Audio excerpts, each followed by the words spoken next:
From the Library of Congress in Washington, D.C.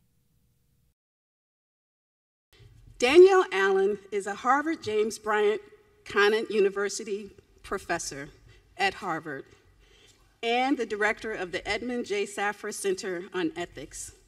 She's a brilliant and prolific political theorist, known for her work on justice and citizenship, and her wingspan extends from ancient Athens to today's America. She is the author of many books, which would take too long to mention here, excuse me, but one of her most well-known and award-winning is Our Declaration, a reading of the Declaration of Independence in defense of equality. And her latest, Cuz, The Life and Times of Michael A., is the story of her first cousin, Michael Alexander Allen. Bright and promising, Michael was arrested at 15 for an attempted carjacking and was sentenced as an adult to 13 years in prison. He served 11 and essentially grew up behind bars. By 29, he was dead, a murder victim. Michael Allen fought for his humanity in the face of unforgiving and ravenous social economic circumstances, including a criminal justice system that sends children to jail, disproportionately Black and brown children. Michael had become, as Dr. Allen writes, one of the millions gone. This is a story about family. It's a story about the Allens, but I would argue that it is a story about our national family and what can happen and what does continue to happen to so many of our children. Now, I think Dr. Allen is particularly special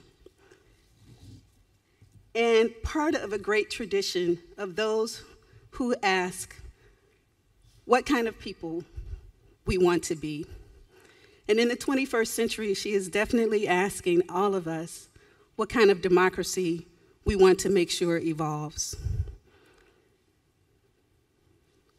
Hers is a critical voice, and I think, like founding father John Adams and scholars like W.E.B. Du Bois, she's using her intellect in the service of us all. Like James Baldwin, she is a witness.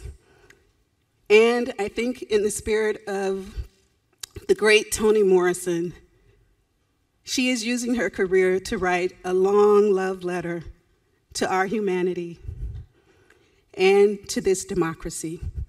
Please join me in welcoming Dr. Danielle Allen.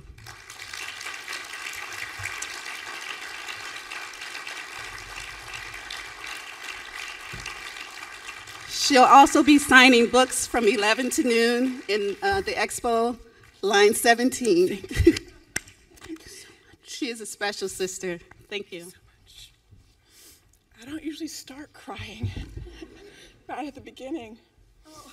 That was an extraordinary introduction, and I'm so grateful.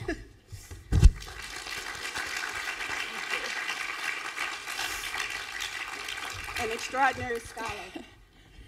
It's also just, I mean, at so many levels, that was special and generous, but, you know, it's not every day even just that you get introduced by somebody who's read your book. And that means a lot because I really am here to ask people to read this story. The book comes out on Tuesday, so this is sort of the launch, actually. I guess you guys are the launch. And so I think, and because of actually, you did such a great job of already sharing some of the story, I think I'm just going to read the first chapter to start, and then I'll talk about the book, and then I'll read a few more pieces, but just to give you guys a feeling for it. And you can see Michael. He's not there anymore. He was on the screen. So I hope you got it. There he is. There's my baby cousin. So the book has 3 parts. Part 1 is called Release and Resurrection. Part 2 is called Inferno, and Part 3 is called Unforgiving World. So Part 1, Release and Resurrection. Limits are what any of us are inside of. Charles Olson. Chapter 1, Garden Party, July 2009. Danielle, phone call for you. It's your dad. I broke away from a conversation with my husband's cousins, from glancing distracted talk about the kids who were playing yards away in their floral sundresses under a soft English garden party sun. Rising from the picnic table, I took the cell phone from my husband and walked a few steps. Hi, Dad. Danielle, it's Michael. My father's voice, the careful clipped speech of a retired professor, came from across the Atlantic, from Maryland through the ether. It sounded as if it were miles beneath the seas, crackling, wispy, as if through the first ever transatlantic cables. He's dead. What? Dead. They found him, shot in a car. What? Dead. I'm coming. Michael, my cousin, my baby cuz. Sometimes on English spring mornings, a gauzy haze clings to the air. This, though, was July, and now afternoon. But that same sort of whiteness suddenly seemed to wrap the sky and the surrounding willows, and I near collapsed, staggered into my husband's arms and said, Jim, we have to go. What? Michael's dead. What? Dead. We have to go. Straight away go. We had to go to South Central. And so we left. So the book starts there, at the end of a life. And the reason it starts there is because the life was full of mysteries. So Michael died in 2009, and it was a huge impact for our whole family, and it's taken me a long time to understand what happened to my baby cousin. And so I have been wrestling for a long time with three questions. As Marcy said, Michael was arrested in 1995 when he was 15 for an attempted carjacking in Los Angeles, tried as an adult, sentenced as an adult, sentenced to 13 years, served 11. When he got out in 2006, I was the cousin on duty, that's the phrase I use for it, helping with reentry. So I had been with him through the prison experience, working with him on correspondence courses, taking the calls, will you accept a collect call from the California Department of Corrections? That's sort of the routine of it. And at any rate, so I was the one ready to help with school and job and so forth, and we worked hard on that, and then 3 years after he was first released, he was killed by the transgender lover he'd fallen in love with in prison. And so obviously it's a big and complicated story. And Michael, in addition, was a very talented person. He was a brilliant writer. I'll read you a little bit of his writing in a minute. And so we always had hoped before he died that he would be able to tell his own story, that he would be able to share his experience as a young person trying to survive in the hard context of Los Angeles. And so I had always wanted to find a way to let Michael's voice come out. And that's what this book is. The center of the book is this beautiful essay about Dante's Inferno that he wrote during his college correspondence courses. But as I was wrestling with this, I was invited by a colleague at Harvard, Professor Henry Louis Gates Jr., to give a set of lectures, the Dubois Lectures, right? These are sort of long-standing famous lectures named after W.E.B. Du Bois. The point of giving these lectures is that you're supposed to try to say something about contemporary African-American experience. And I'm a political philosopher, okay? I'm a really abstract, analytical person.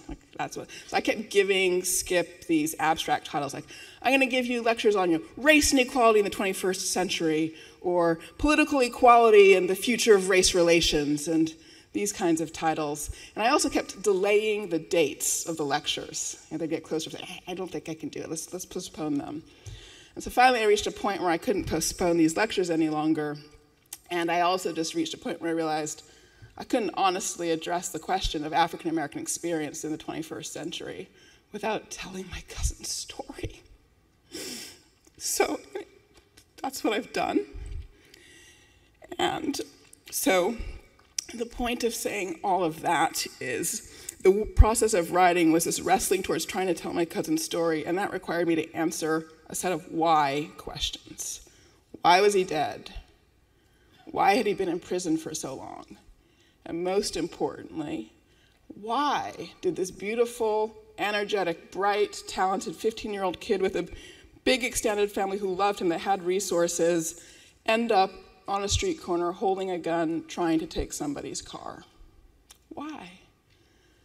So that's where the title of the book comes from, 'cause of this, 'cause of that, as well as, of course, meaning cousin. And so the reason the book starts with his death is because that's where the mystery starts in some sense. I mean, the whole life is a mystery, but the unraveling it, you have to sort of work your way back. Why was he dead? And then, okay, we know he was dead because the person he fell in love with in prison killed him.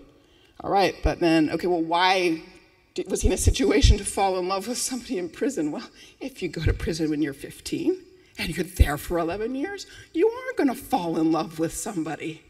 You just are. It's like no way to avoid that. And so then what does that mean when you come out?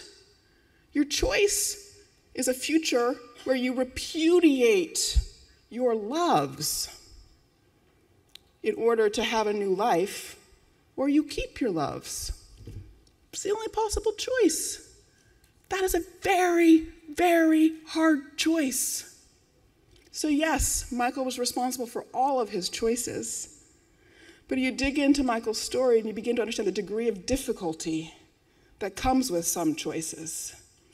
I don't know how many of you watched the Olympics last year. Anybody, you guys are book readers, you watch the Olympics as well? Okay.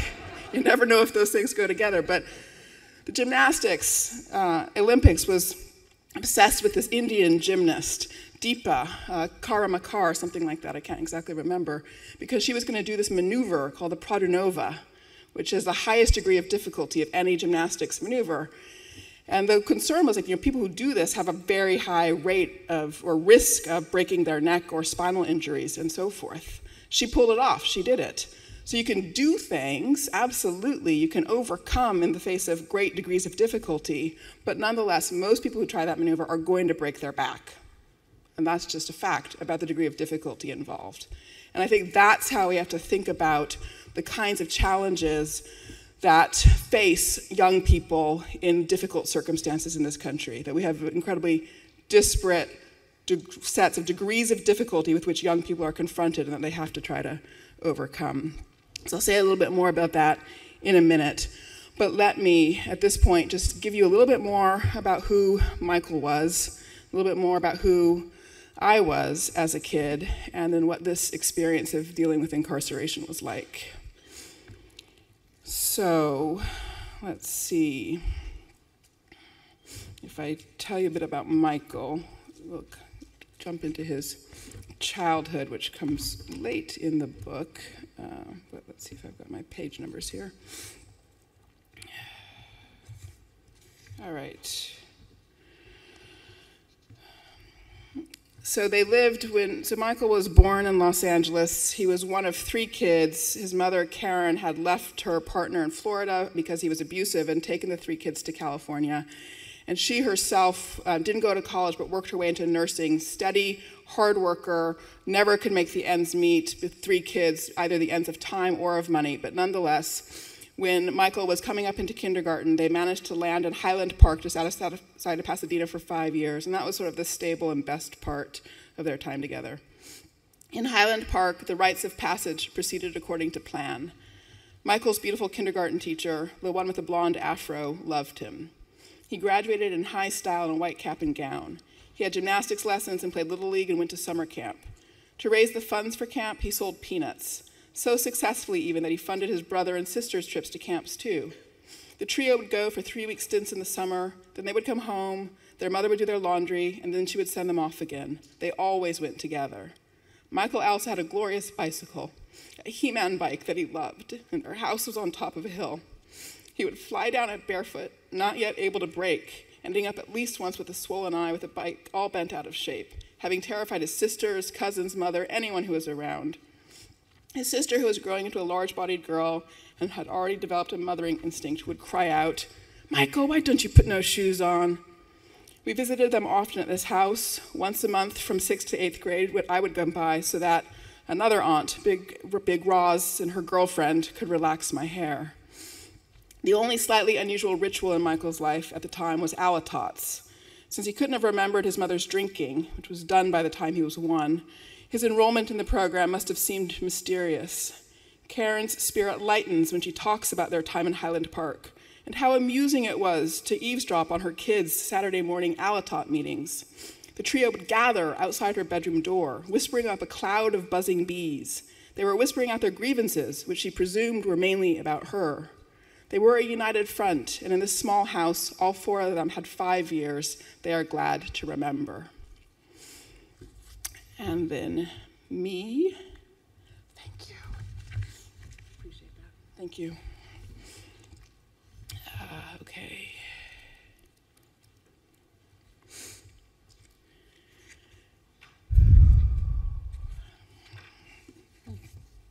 Where were you when you were 15? Close your eyes and try to recall. I lived in a bedroom with a brass bed with a blue and white striped Laura Ashley comforter. There were matching valances on my windows, and I had a wooden roll-top desk with a drawer that locked and held my secrets, including dirty letters that I couldn't at the time translate from a German boy who'd been the object of a minor summer music camp romance. I was awkward and insecure, confused about how to find my place in life. Often I was lonely. All of this was true despite the fact that I was hurtling into my junior year of high school as captain of my varsity track team. I was younger than most of my classmates in Claremont High School, and my friends all had their driver's licenses by the start of junior year. I was not, however, allowed to ride in their cars. The only time I ever got grounded in high school was when my librarian mother caught me sneaking a ride with a friend to get to my French class at the local college. I grew up in a college town, a faculty brat, a nerd you can tell, where everyone knew my mom and dad. My parents had made a critical decision early in the lives of my younger brother Mark and me that regardless of what career opportunities came my father's way, they wouldn't move until we had graduated from high school. I grew up in one place where everyone knew me. I couldn't even get away with sneaking to my college courses. Which of us does not remember what life was like at 15? The torments of adolescence leave indelible marks. 8 years after I got grounded for sneaking to class in that friend's car, my 15-year-old cousin, Michael Alexander Allen, who also didn't yet have a driver's license, was arrested for the first time for an attempted carjacking. A few months later, after he turned 16, he sat in Torrance, California in court, the standard kind with swinging gates just inside the doors of the courtroom, hands cuffed there and in an orange suit in December 1995 and January 1996, as a judge determined that he would be charged as an adult. So writing this story to answer the why questions took working with family members, interviews, working through a mystery. It took the state level equivalent of Freedom of Information Act requests to California. So I could give you a long story about why it took that. It was very hard to get Michael's records, police reports, judicial records, and things like that. But so it was a matter of piecing through a mystery. But a part of the work of piecing through the mystery was also about breaking through shame. These kinds of experiences, these kinds of stories bring shame with them. And the result of their shame, nobody talks to each other. So one of the most painful things that I have to admit is that it wasn't until I started working on this book that my family talked about what happened to Michael. Literally. Not even his mother and siblings. They had never talked about it. And so 2 things came out of that process of talking about it together, 2 powerful things.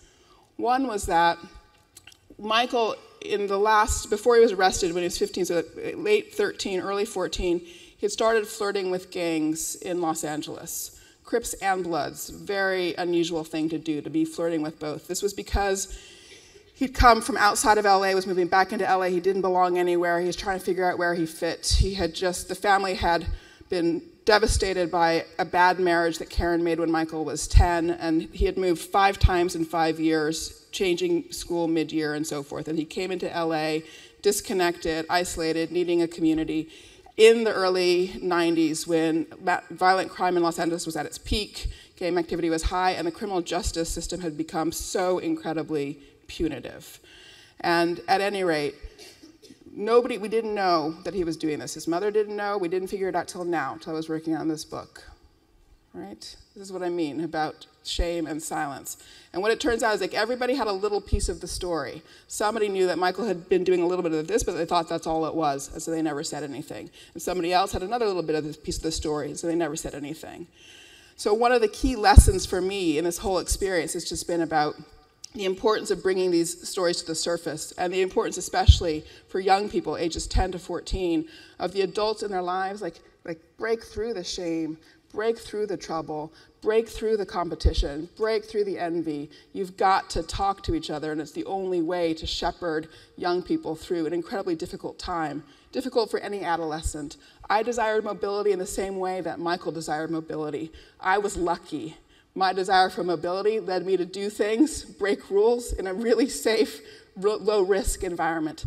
The same desire inspired Michael. There's not that much difference in the desire that we had, but the conditions in which we were acting on our desires were incredibly different. And the adults around Michael, we all have to take responsibility for that.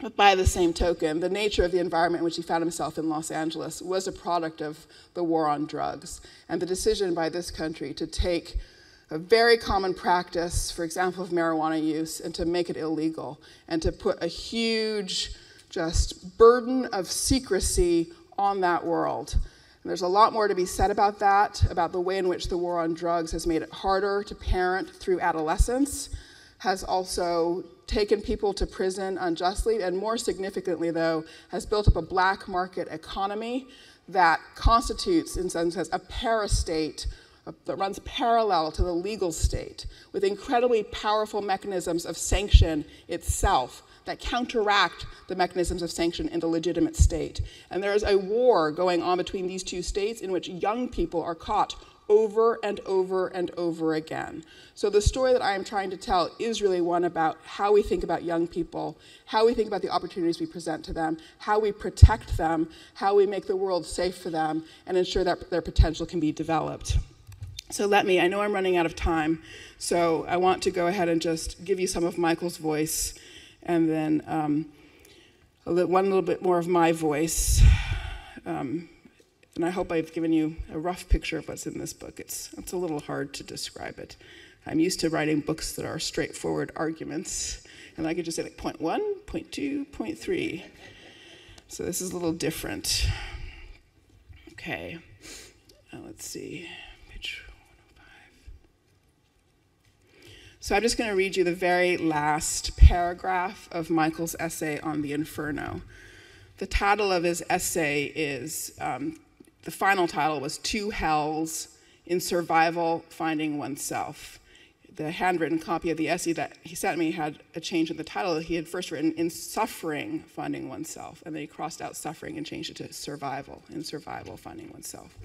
The last paragraph is, and like Dante, I am forced to descend lower into hell to achieve a full awakening. I am forced into depression, scarred by obscenities, war after war. But each war that I survive, I am a step closer to a full awakening of self. My hell is no longer demonstrating what I am capable of doing in order to survive. It has become what I can tolerate and withstand in order to live. I cannot help but to judge those around me. I am one of them, but we are far from the same.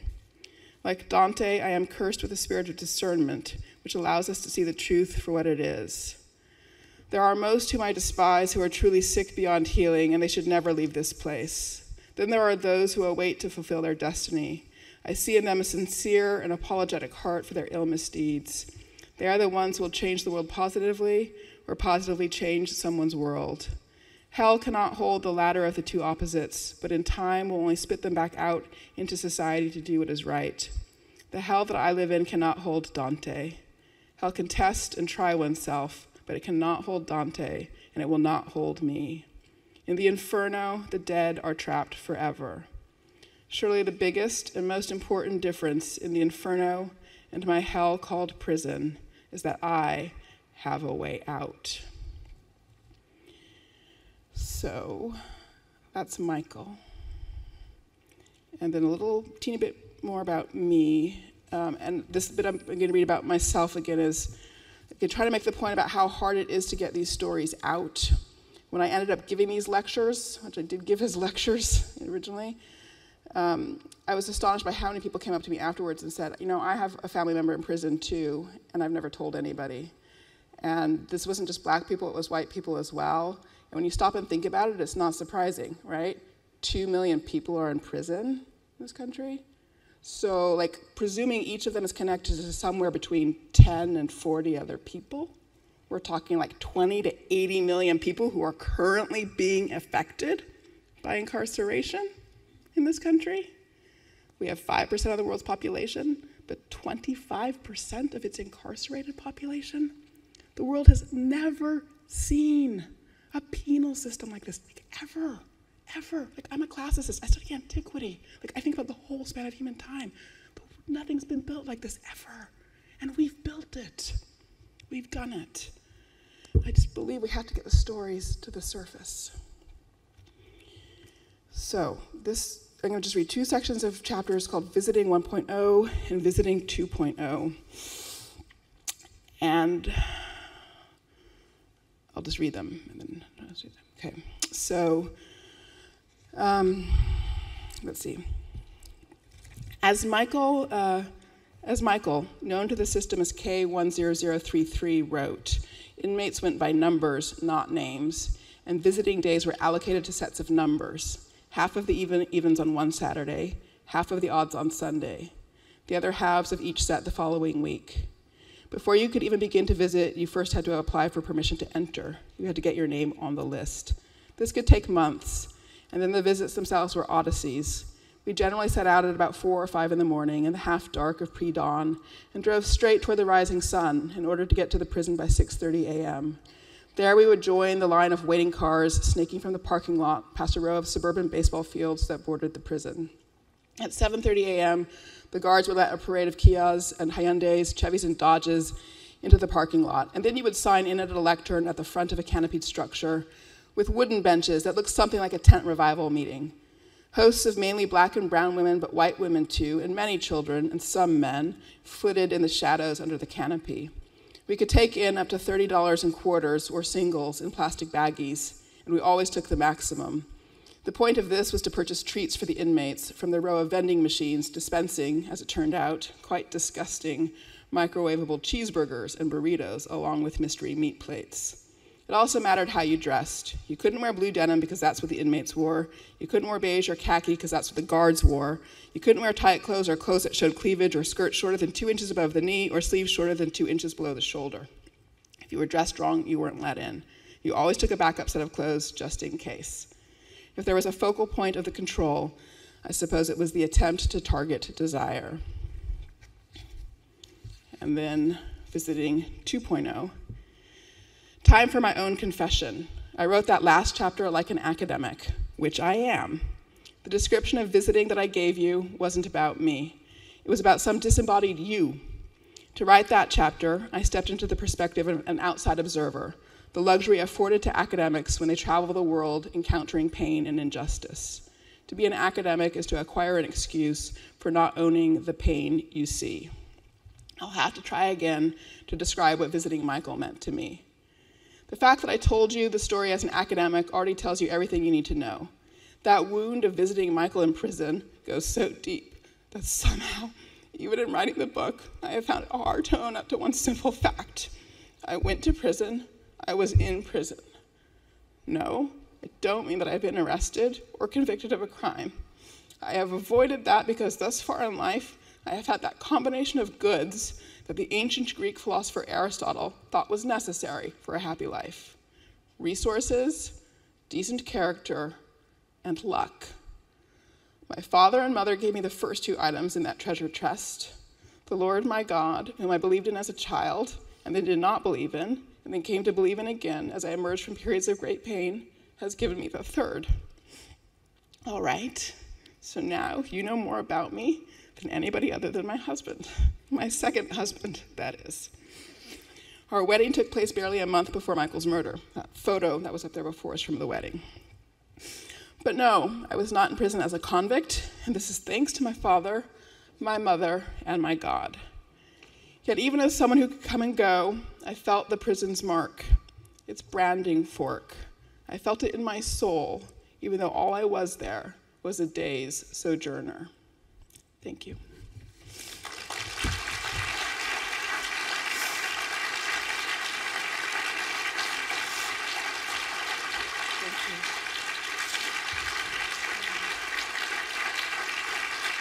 Thank you.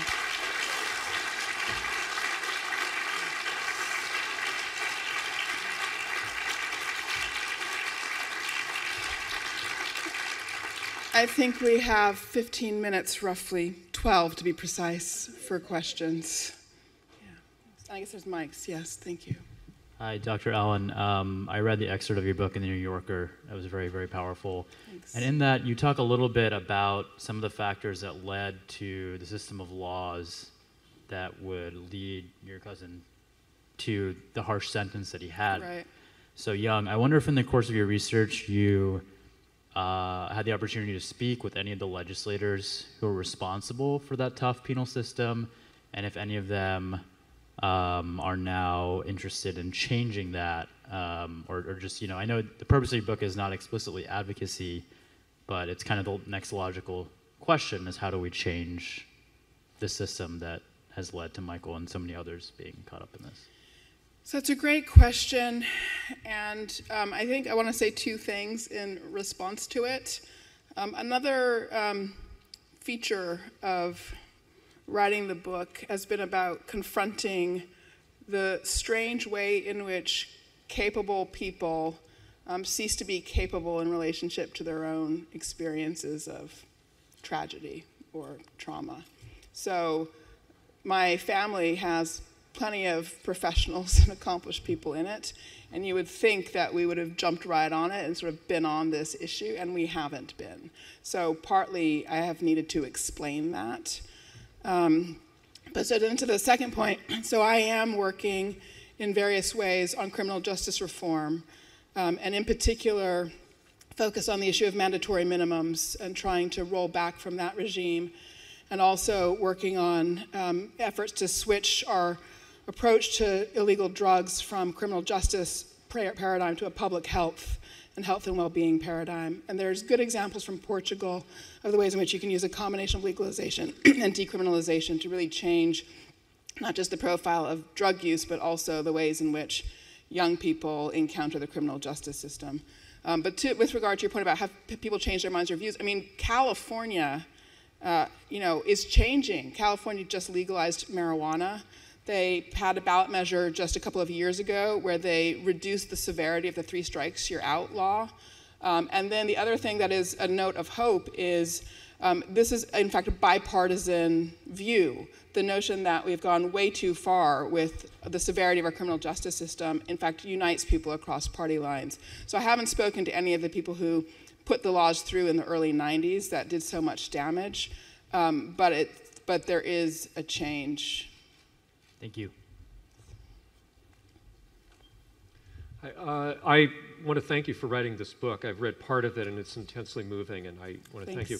I have a question. This may be just a tiny bit academic, which is I'm fascinated by this idea of the parastate that you have in this book, and I've been thinking about some ideas that come out of some things that have been discussed recently, particularly, and there was a 2-part series on one of the cable networks about the drug wars.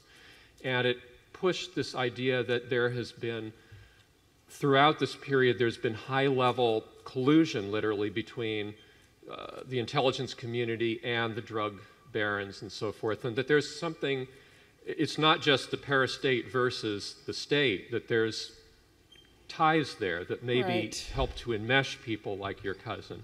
Right. And I'm wondering, does this enter into your thinking at all, or in what way, possibly? So that's a big and complicated question. So I should first probably just define the parastate concept for folks who haven't encountered it yet in my essay or in the book. So basically, the argument of the book is that over in the end there is an argument, because I don't not make arguments, but that over the course of the 80s and 90s, because of the way this country fought the war on drugs, there was increasing intensification of the sort of state-like development of the criminal organizations trafficking in narcotics, by which I mean foreign cartels for the most part. And the ways in which they control their distribution system in the US constitutes a kind of competitive state system to the US states. That's what the Parastate idea is. And the question of the role of US intelligence in all of this has come up. So even, I think, as the Department of Justice in the 1980s was obliged to do an investigation of whether or not the CIA had facilitated exchanges of weapons for drugs as a part of the sort of Contra-related stuff in Central America in the middle of the 1980s. And they decided in the end that there had not been intentional collusion, but that there had been overlapping forms of affiliation. And so it is certainly the case that like the single biggest hole in our foreign policy conversation in this country is Central and South America, and what the war on drugs has done to those regions. The degree of instability that they experience is deeply connected to how this country has fought the war on drugs. And it's worth just remembering, who knows how much Americans spend every year on illegal drugs? Anybody know? $100 billion a year for each of the last decade. It's like we're just pretending it's not there, and that's foolish.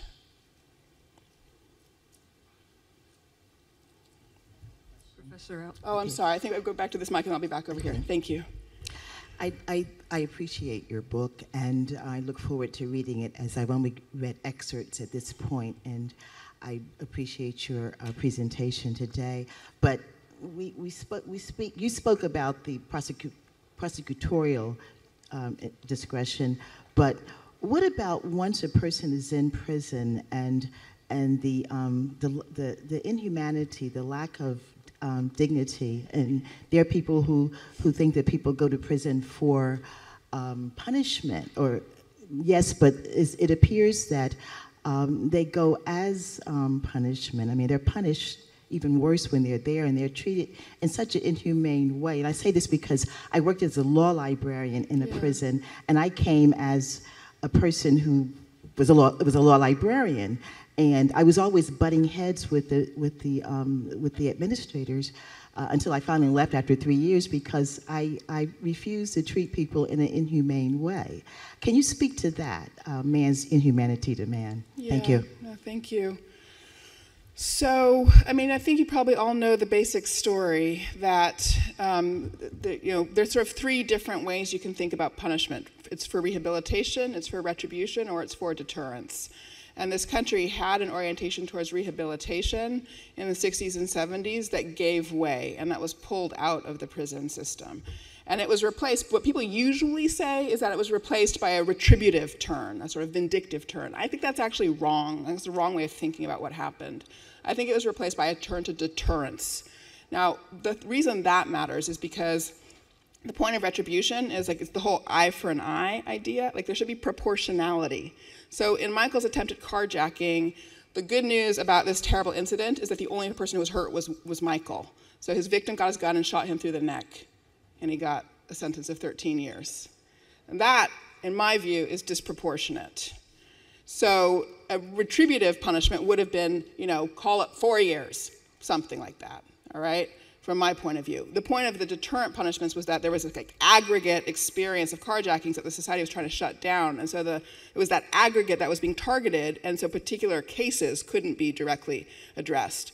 But so in the first instance, we need proportionality back in the criminal justice system, but then we also need to bring rehabilitation back in, because as the focus went to deterrence in the 90s, education got stripped out of prisons. And this is to the point about humanity. People were not given the opportunities to develop themselves. So there weren't college courses available any longer. There was not support for Pell Grants for prisoners and things like that. So beyond the GED, they couldn't continue their education. And that's just one example. I mean, prison is a very brutal place.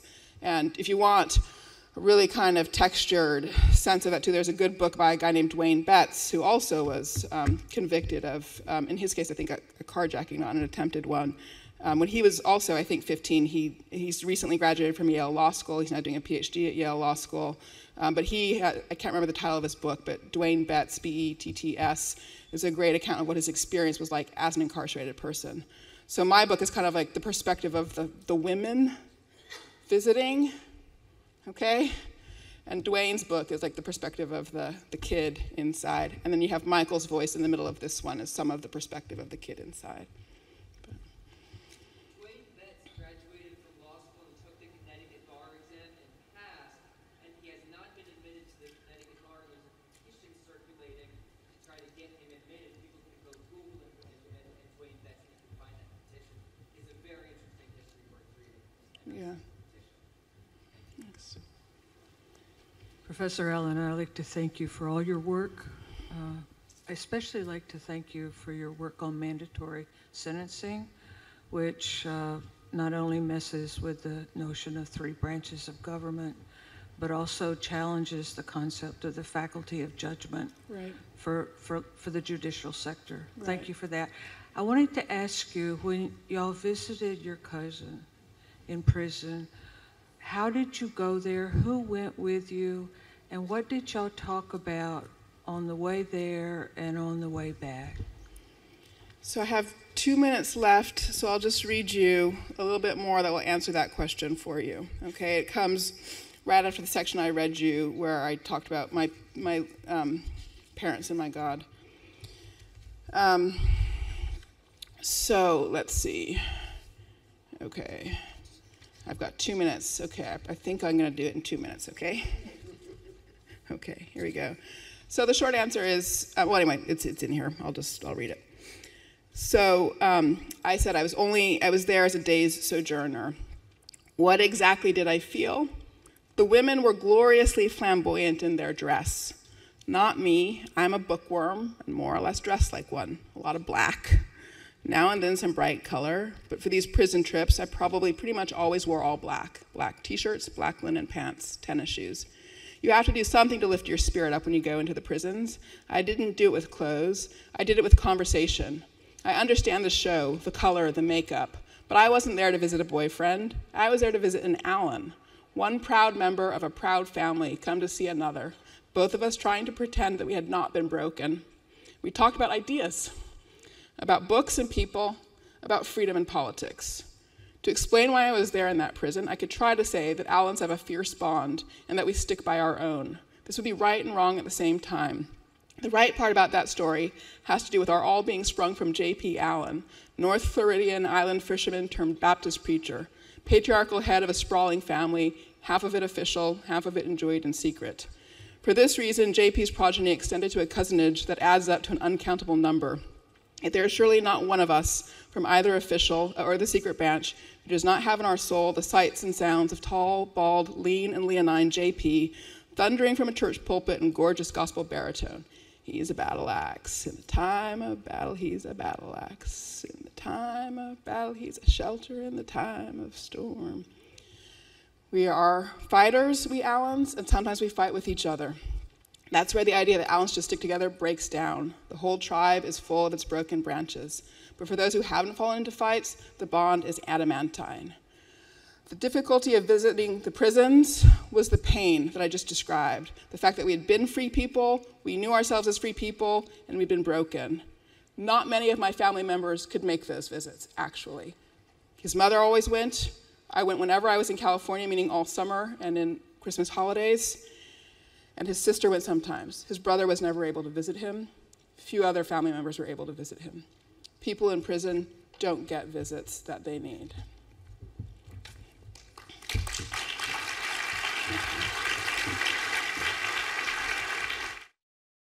This has been a presentation of the Library of Congress. Visit us at loc.gov.